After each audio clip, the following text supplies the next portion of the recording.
Hello guys, Horn MMA 13 here, back with another prediction video, this time for UFC 318, Poirier versus Holloway.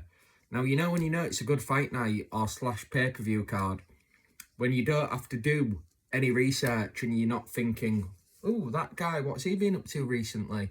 Because a lot of pay-per-view cards, I've been finding that, where there's people on the main card that I'm barely remembering what they've done. Obviously, I watch all the fights, but it's just not registering because they're not really exciting. They're not people who you want to really be seeing on these pay-per-view cards. Even though I've seen a lot of people criticising this card, saying it's a really weak pay-per-view, I've got to admit every single fight on this card is intriguing to me. Every single fight on this card I'll actually be looking forward to watching and not just thinking, oh, can we just get to the next fight? Can we get to the main event? So I'm looking forward to this one. I've got quite a lot of thoughts on each fight, but I'm gonna I've got no notes here. I've literally got the names of the fights on the card because I don't have the technology to just have it in front of me and my memory's terrible. So we're gonna go straight into fight number one. Michael Johnson versus Daniel Zellhuber. Now this to me is just pure entertainment. Like Michael Johnson, whenever he fights, you're constantly thinking he's gonna, any moment connect one on the chin and put someone out, or get one hit and connected on his chin and get KO'd. So you cannot watch a Michael Johnson fight and like be on your phone and not invested, because there is something usually that's going to happen at any second. He goes to the decision very rarely. And he usually fights on Apex cards. I can't remember, like, this could be an interesting fact, to be honest. Was the last time Michael Johnson was on a main card of a pay-per-view when he fought Nate Diaz? Like, honestly, or it might have been Khabib, possibly. Because I do not remember the last time this guy wasn't on a pointless fight night card. Anyway, he's in a good fight here against Daniel Zellhuber, who is, let's be honest, a freak for the division.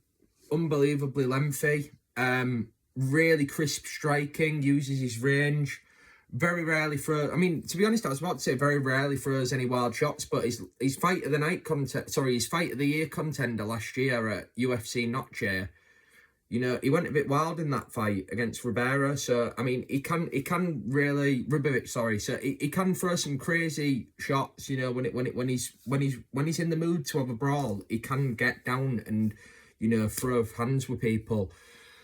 I think against Michael Johnson, though, you'd actually have Down syndrome and or just have borderline retardation if you was to do that, because he's just really, really good at having...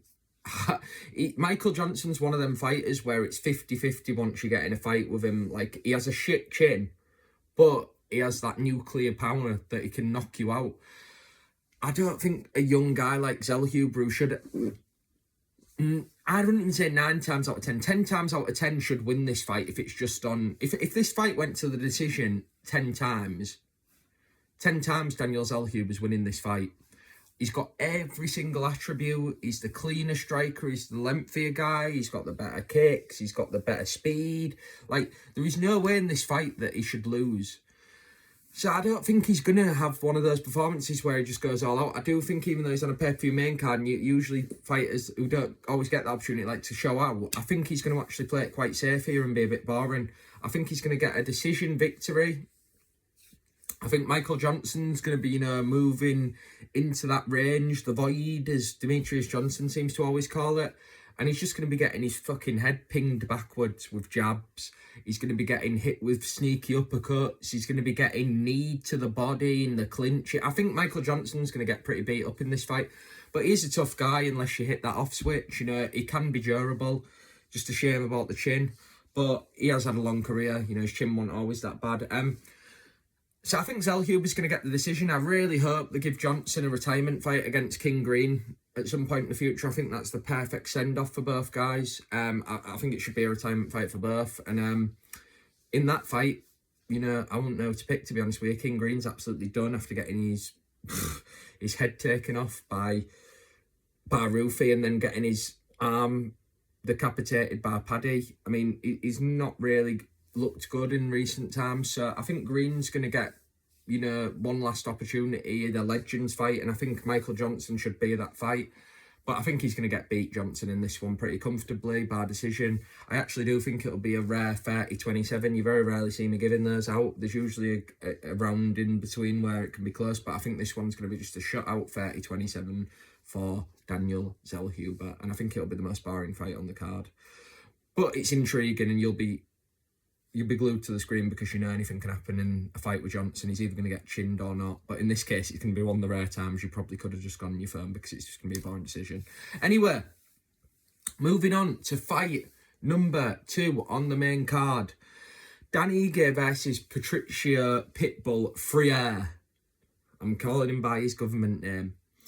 Pitbull didn't look as bad in hindsight as people made out he did in his UFC debut, to be honest. I watched that fight back actually this week, and he didn't look that bad. Like, he got really badly caught in the final round of it, I believe it was, of the fight against Yair Rodriguez. But watching that back, yeah, he didn't pull the trigger as much. But, you know, he's getting older. He's fighting a lengthy guy, a bit like a Zellhuber, but in the featherweight division, lengthy. But obviously, Rodriguez is far more creative and less fundamental than a Zellhuber. Both Mexican, by the way. But I think tall Mexicans as well, which is very rare. But I do think that Pitbull actually showed some signs in there that he can have a little bit of a run in the UFC if he's given the right opponents. I actually thought it was really overblown how bad his performance was, and I think people have seen that since the debut of Patchy Mix, that, you know, it's not as easy as it seems to go straight away into a high-level matchup in the UFC.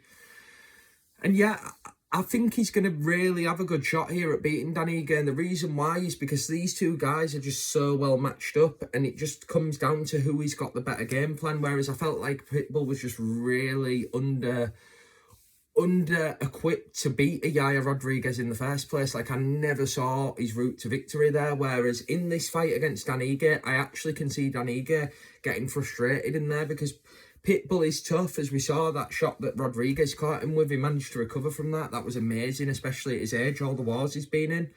And I genuinely think Pitbull's going to get it here, actually. I'm picking him. I think they're setting up the Michael Chandler fight, and that's going to be the send-off for Michael Chandler. And I think, because that's the only reason I can think why they're putting him on a main card again, you know, after losing on the last one only a few months ago. I think they're trying to give a bit of hype to that fight because Chandler's kind of got nothing going on right now. Pitbull's having a fast turnaround. I feel like he's going to be out for a while after this one because he's getting older and need to recover. And then I can see him doing a December pay-per-view slot for Chandler and Pitbull. But I think the way Pitbull wins this fight is just using his aggressiveness. Dan Ige tends to be aggressive when he's got your heart, but sometimes if you're in a bloodbath with him, he can tend to get a bit overwhelmed. We saw that against Diego Lopez. That's the only thing that won Lopez that fight, I felt, because Lopez was actually getting outmatched in that fight at points and outslipped and out-veteraned, for want of a better word, in that match. And I felt like the only thing that won him that was his toughness. And I feel like Ige sometimes, if he's not landing clean shots, he can get a bit annoyed. You know, Ige tends to get a lot of his knockouts with one-hitter quitters. He doesn't tend to give the accumulative damage. He tends to just, most of his wins by knockout tend to just be those beautifully set up shots, whereas I feel like he's not going to land one of them over someone because who has the head movement of Pitbull. He's constantly bobbing up and down. He does not keep his head on the centre line. That's one of the best things about Pitbull. Like, that's how he ended up KOing Chandler, by just using that head movement to then come in with the shot and catch Chandler, you know, lunging in, thinking he's there and he's not. And I feel like he can do that in this fight. I really do feel like he can land one on the chin of Ige when Ige is thinking, oh, this is the perfect shot, and he goes to land it and then he just isn't there. I can really see Pitbull catching him on the chops with some kind of overhand. I can just really clearly visualise it. Ige is one of them guys, I feel like he's very susceptible to these unorthodox people. He's better when he's fighting someone who's a bit more fundamental like him, and he can just trade off with him and then catch him. And I feel like Pitbull is just the wrong style for Ige. And I feel like he's going to probably get chinned here. I think it's going to be a surprise to a lot of people because I think I've seen a lot of people picking Ige in this one. I think Pitbull's going to get it done, man. I think he's going to show why he's so dangerous. I think he's going to land an overhand on the chops of Ige and get him out of there. and we're going to realise how dangerous he actually is, Pitbull, because he didn't let go in that Rodriguez fight, but he was facing the most unorthodox guy in the entire division. Pitbull is really, he's got the perfect mix of aggression but timing. And when he catches people with these shots, it can look a bit rough and tumble because he throws more volume than someone like an Ego, looks a bit more crisp and clean and selective. But Pitbull really does use great head movement, and he can really catch you off guard when he ducks and he goes for them overhands. I've seen him knock people out many times in Bellator, similar ways. So I'm going with Patricio Pitbull by knockout in the second round, overhand. Probably going to knock him into the next week because Ige is known for being a bit chinny. So I can see him really just putting him out with that one shot, and I don't think there's going to be any follow-up. I think he's going to probably do some kind of walk-off, emote on it, and then he's going to move on to the big Chandler fight in December. Moving on. Fight number 3 on the main card, Kevin Holland versus Daniel Rodriguez. Now, Kevin Holland is really, I feel, having a bit of a resurgence in his career right now. He's looking more and more, he's looking a bit more adult about, I mean, adult's the wrong word, but looking a bit more like less salty and less childish and like, oh, I'm a cool guy, I smoke weed, look, I talk like a white guy even though I'm black. You know, he's kind of been a bit more of a bit more serious, I feel like, and he's stopping the excuses as well. Like he's not trying to be the too cool for school kind of guy, you know, like the stoner at the back of class who's just sat there like, yeah man, I don't care, I don't care about my work, I'm just gonna do whatever I want. You know, he's kind of growing up a bit, and I feel like it's going to really help him in the next few fights, because this fight, let's be honest, you couldn't pick an easier fight to give a Kevin Holland, and he's giving him also a feature fight on a pay-per-view with a gimme fight. Like, there must be the best moments as a fighter when you're getting given like these high-profile fights where you know you're already in your head, you've won. You're just wanting to win in the most entertaining style possible, and I feel like Kevin Holland is the perfect fighter for that task because he always goes out there to be entertaining, and he's got an opponent here that I feel like he can style on a bit. Rodriguez used to be known for being tough. I know that people say, oh, the Gastelum fight, which wasn't that long ago, he won that fight, you know, but Gastelum was like too heavy and he got robbed. But Gastelum's a bum. Like, Kevin Holland is that guy. Like, when he's on, man, this guy can style on you.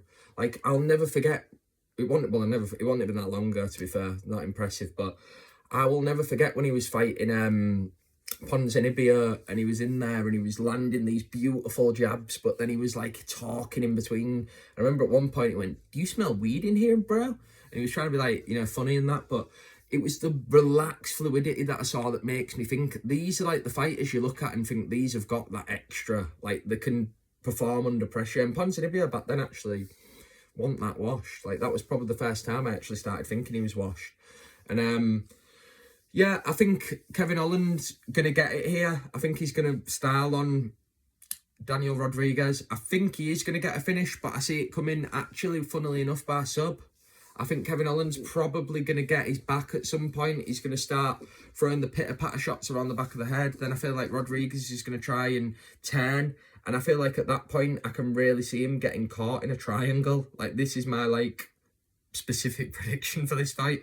I'm expecting that he's going to get caught in a triangle, basically, because Daniel Rodriguez has got the perfect build to be triangled by a lengthy guy like Kevin Holland. Like, he has, like, the really, really weirdly shaped shoulders.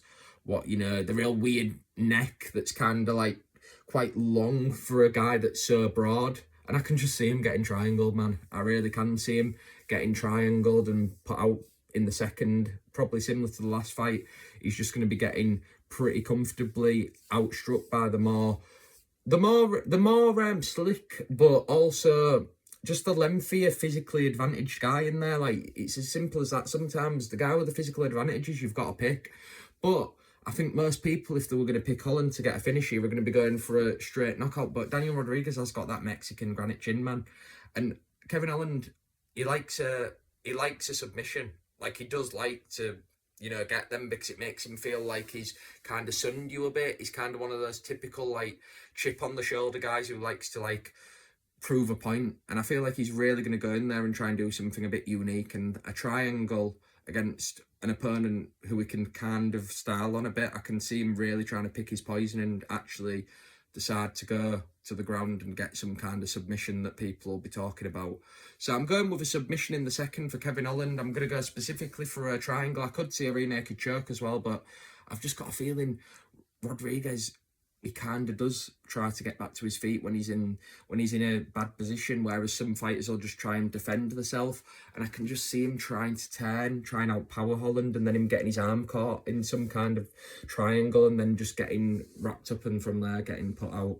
So I'm going with second round submission for Kevin Holland, and another performance of the night bonus, and the continuing resurgence of our guy. And I could see a Colby Covington fight at the end of the year, maybe on that same fight, Michael Chandler and Pitbull fight. See what I mean, guys? You get 2-in-1 on matchmaking as well. Moving on to the co-main event of the evening. Paulo Costa versus Roman Kopylov. Roman Kopylov, man. What a guy. Roman Kopylov actually was involved in my fight of the year so far. The fight against... no, I said Curtis Blades, racist. The fight against Chris Curtis on the first fight night of the year, actually. You can see that clip on my channel. I lost my shit, man. I had a mini orgasm watching that. That was a really entertaining fight. And I feel like that's when the apex actually does seem a bit more special, when you get these wars and you can hear all these shots landing. In that fight, I love watching that back. And like with the Pitbull Rodriguez fight, that was another fight I chose to watch back this week. And beautiful, great, amazing action in that fight. And I really do think, even though in that fight he did get the win there, Kopylov, he got the knockout last minute. Unlucky Chris Curtis as usual, because it was an early stoppage, but it was funny to watch. I do actually think that Kopylov took a bit too much damage in that fight. And then when you take that type of damage, I think the worst thing you can do is come back within like a long time frame, but not like long enough to have recovered from that, if that makes sense. Like, even though it was January and it's now July, that's not long enough to recover, man. Like, if you when you get beaten up like that, because he didn't get finished, obviously, you either come back quickly and kind of have to like get yourself maybe a bit of a tune-up fight and a bit of an easy touch, or you come back a year later. Like, I don't like it when these guys who've been in wars come back like a few months later. Like, they've not really had enough time to recover, but also it's kind of too long of a distance as well to be out and training that hard as well without a fight coming up can be a bit of a problem, because the motivation's not going to be there. So I have a feeling that he should have waited a little bit longer, and he's fighting the worst guy he could be fighting, man. Paulo Costa is like, he's an all-out guy. You know, the only fight I've ever seen Paulo Costa have what wasn't chaotic is probably his Sean Strickland fight. And Sean Strickland, sorry to break it to you guys, is a very boring fighter. But his fights are always chaotic, and you don't want to be fighting a chaotic guy when you've just come out of a war. And he's a similar build to Chris Curtis, and Chris Curtis did cause a lot of problems for Kopylov. I can see it being a really bad night for Roman Kopylov. I love the guy as well. He's one of my favourite fighters to watch in the high weight divisions. But I can actually see Paulo Costa having a "you almost have forgot" performance here. I can see him throwing some of those wild shots, like the spinning kick he threw on Robert Whittaker. I can see him landing loads of those nice takedowns he goes for against the fence, and possibly beating up Kopylov on the ground. Kopylov's obviously got decent submission defence, but he's also a long guy who can kind of get wrapped up a little bit easy. And I can see him honestly getting just beaten up on the ground by the more dense, more stocky, stronger looking, at least aesthetically, guy who's got loads of good tools for his ground and pound. You know, Costa is a really underrated jiu-jitsu guy as well, and he gets into good positions on the ground. He tends to get mount quite well, and I can really see him just landing a lot of shots, and even some 12-6s. And I can see him finishing Kopylov on the ground in the first round. That's honestly what I see in this fight. I see Kopylov, the amount of times I've seen fighters have these fight of the year contenders, and in the next fight they get finished early, is unbelievable, man. Especially when they're fighting someone who isn't the kind of guy you want to come back against when you've just been in a really damaging fight. And I feel like Costa's really got that finishing instinct, and he's going to go for it early. And I feel like if Kopylov lasts till the second late or third round, he's got a chance of really possibly getting this one. But if he does get overwhelmed early, I can see him getting finished quickly, man. I can see this being a Paulo Costa like resurgence. I keep using that word on this card because it kind of feels like a lot of these fighters on this card are like the old fan favourites who kind of have been forgotten about. You know, the Kevin Hollands, the Paulo Costas, you know, even Daniel Rodriguez. He used to have a bit of fandom back in the day. You know, I feel like we're getting some of these unks coming back and they're going to show what they're about. And I feel like Paulo Costa, you know, he stimmed out at the press conference. He looked hyped, man. He looks like he's ready for a first round finish, man. I see it. I'm going Paulo Costa first round, ground and pound finish. And probably the eye-catching performance of the night, what people are talking about at the end of the event. And I can see it being also one of those, like, where Paulo Costa gets on the mic and starts chanting about some really crazy shit. So, yeah, Paulo Costa, woo, to the win. That's my impression of him. Ooh, you look good. I like, you do good too. You want timeline, then you're not laughing so much. So, yeah, I'm going with that. Let's go for that. So, moving on to the main event of the evening. Max Holloway, or should I say, sorry, give him the respect. Dustin Poirier, his name's first, versus Max Holloway, the New Orleans thriller. No, I'll be honest with you, man. This is the most uninteresting fight they could have given Dustin for his retirement, in my opinion. It's weirdly, people have gone on about this card being bad. My main issue with this card, I actually think the main card's exciting, is the main event. Like, why give Dustin a fight against someone he's beaten twice? And not only beaten twice, man, he's beaten like two versions of Max Holloway. He's beaten like the young Max Holloway, who kind of was just a bit of a brawler, all action kind of guy with no wrestling. And then he beat the kind of evolved champion, the kind of, I mean, he wasn't even undersized, really, Max Holloway. He's a very big featherweight, so I wouldn't even use the word undersized. And Poirier's actually got bigger since then and more dense, kind of around the McGregor fight era. So, to be honest with you, man, I actually think this fight is the worst matchup they could have given Dustin for his retirement because, let's face it, man, they are old news, Max Holloway and Dustin Poirier. Like, it's like, long gone are the days where we're like, ooh, Max Holloway, you know, this guy, oh man, he's the most exciting fighter in the UFC. Like, Max Holloway, he doesn't really, I know the Gaethje fight is one of the greatest fights of all time, but usually if Max Holloway is in an exciting fight, it's him fighting someone who he's just overmatched, like he's too good for. Like, Max Holloway, even the Gaethje fight could fit into that category. That was not a close fight. It was just so entertaining the way it ended, and the way that the Gaethje fights is always entertaining. But Max Holloway has never won a fight where he's been in a, like, full-on brawl. Like, he got beaten up by Dustin Poirier in their fight. Ilya Poirier beat him up. That was back and forth until the end. Conor McGregor fight, back and forth. He got beaten that fight. Like, he tends to only be in entertaining fights if he's having it his own way. And I feel like Dustin Poirier is just going to, I know a lot of people are picking Max here, but I can see Dustin Poirier beating him here. I can see Dustin Poirier getting the third victory against Max and beating the third incarnation of Max Holloway that I like to call the washed way.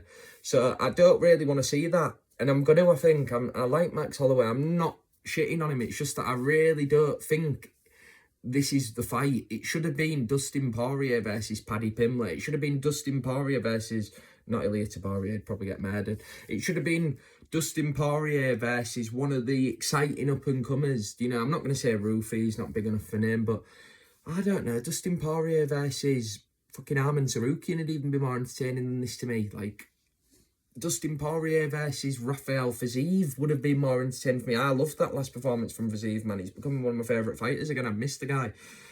I know that might sound like, well, it won't be a pay-per-view main event. No, Matt, this shouldn't be a pay-per-view main event anyway.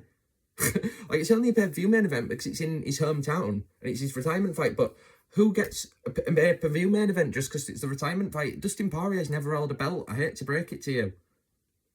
Like, he's a great fighter, but his career was built off being associated with McGregor, being around in, I'd say, the heyday of the featherweight division, you know, when you fought people like Holloway, Korean Zombie, we got beat by, you know, he's just kind of always been put in fights, what have made his name up there, but he's lost against Khabib, he's lost against Conor early in his career.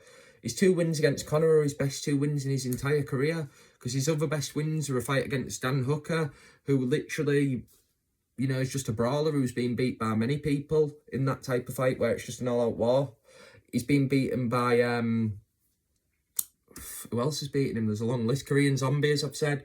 He's been beaten by a lot of people, man. And most embarrassingly of all, he got absolutely, in my opinion, schooled by the bum that is Benoit Saint-Denis until he gassed, and then he got lucky, in my opinion. That might be the most biggest stain on his career.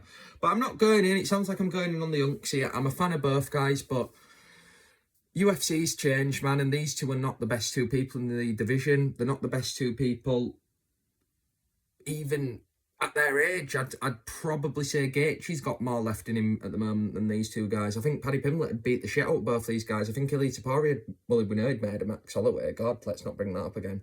Poor Max is still trying to recover from the fact that he got not only slept, but he also had to go home to his wife and kids and sit there and admit that Ilia Topuria is literally the biggest battle gnome of all time and just absolutely slept him in front of Abu Dhabians of all people. So he's not going to really recover from that, I don't think. And I think he's going to get beaten here. I think Dustin Poirier is going to sail off into the sunset, and I feel like he's going to do it with just using the crisper, more powerful shots and using his, in my opinion, better grappling. Because Max Holloway, even though his grappling's got better, he's too clumsy on the ground. And I can see him getting just beaten up with those shovel uppercuts against the fence, and then Dustin Poirier just laying it on him. I think it'll go to the decision. I think Poirier will probably bust open Holloway at some point, and then he's going to probably just get paggered against the cage with body shots. He's probably going to get his own medicine. He's probably going to get hit with 1-2s every 5 seconds because Max Holloway does not move his head. Pitbull, as I said earlier, great head movement. Max Holloway literally stands there like a statue. So the guy with the best boxing in the UFC, by the way, allegedly, doesn't have any head movement. But yeah, I think Poirier's going to get a decision here. I'm going to go with 49-46. I think it's going to look pretty standard for these kind of unk fights. You know, the combinations of the Chandlers, Gaethjes, the combination of the Gaethjes, Holloways, the Poirier, Holloways we're seeing again for the third time. I just think it's going to be a pretty back and forth fight, but there's going to be a clear winner. There's going to be blood. People are going to say, oh, this is the best thing ever, but really, it's done nothing for the division. It's done nothing for the UFC, and I think it's going to be a downer, to be honest, when this one finishes, because Poirier's going to win, he's going to retire, and then Holloway's career is pretty much done. Thank you guys for watching, and I hope you enjoyed. I'm looking forward to this card. Main event to me is a bit weak, but I think people have got it the wrong way around. It isn't the card that's bad, it's the main event. I think people are saying the main event's good and the card's weak. They're wrong, the casuals. Thanks for watching, and I'll see you soon. Make sure you tune in and subscribe. Bye-bye.